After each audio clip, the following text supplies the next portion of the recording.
بسم اللہ الرحمن الرحیم۔ حضرت عائشہ رضی اللہ تعالی عنہ سے روایت ہے کہ رسول اللہ صلی اللہ علیہ وسلم نے فرمایا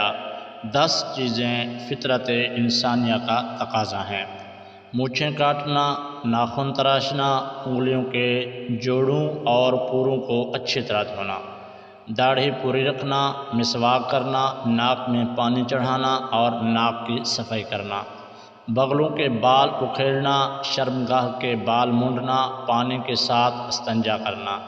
مصعب بن شیبہ راوی حدیث ہیں، کہا کہ 10ویں چیز میں بھول گیا، امید ہے وہ کلی کرنا ہوگا۔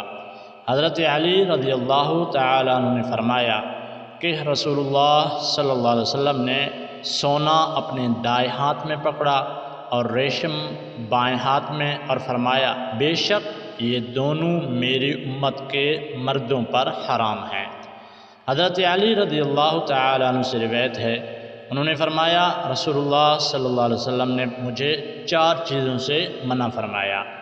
سونوں کی انگوٹھی پہننا، کسی کا کپڑا پہننا، قرآن مجید رقوع کی حالت میں پڑھنا،